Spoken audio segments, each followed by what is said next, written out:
and I'm a computer science student here at Curtin University.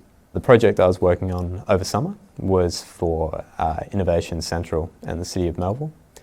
We were making temperature sensors. So the City of Melville was interested in heat pockets, and in summer in particular in Australia, areas that would stay warm overnight. So comparing different density materials and asphalt compared to foliage, so urban forests, and finding the right balance. So we had Arduino microprocessors that were working on the LoRaWAN network.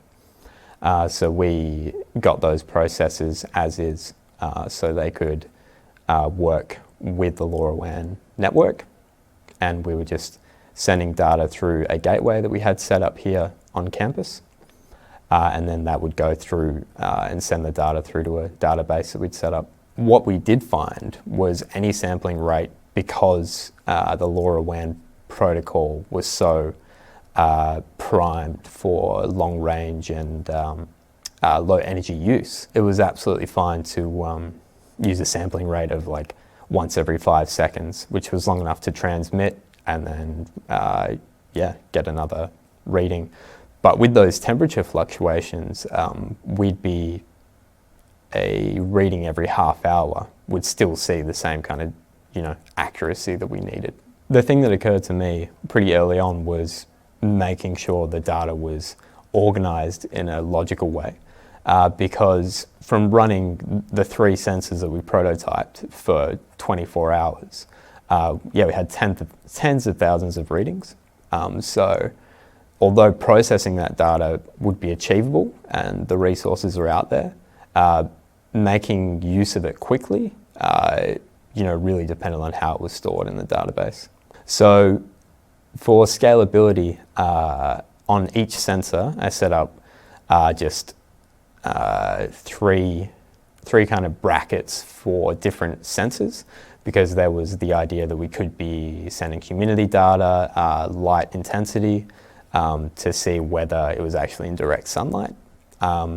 So each 30 seconds, say that the sensor sent data back to the database, it would just send that as a block of 3 float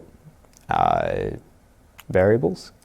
And then that would get sent through just as like quite a fixed file type through the gateway. And then when it was received on our server that was storing the data, it would then, it was actually using SQL to put that all into, the right positions. Each sensor is stored in the table, and then we have a readings table that references the sensor that it came from, the timestamp, and the 3 bits of data. And then that can be pulled in. I just used Excel to query the database and get the readings, and then pull it into a CSV is what I ended up doing. And there's a lot of room as soon as you start storing it in such a way that you can query logically, then you can start building that like processing software so it can all be automated. We were kind of looking for trends and comparing trends over, weeks, and because it'd be cyclical over a day, and doing error correction against different data sets. As we were taking it every 30 seconds, we had too much data. Excel defaults to give you an error after 10,000 readings, and we kind of hit that way too soon. So I moved from Excel into querying it with an SQL database manager to bring it into a CSV, which obviously has a lot more flexibility in terms of file size. Like you can have a CSV that's as long as you've got hardware to store it. And then we built some data analysis tools using Python.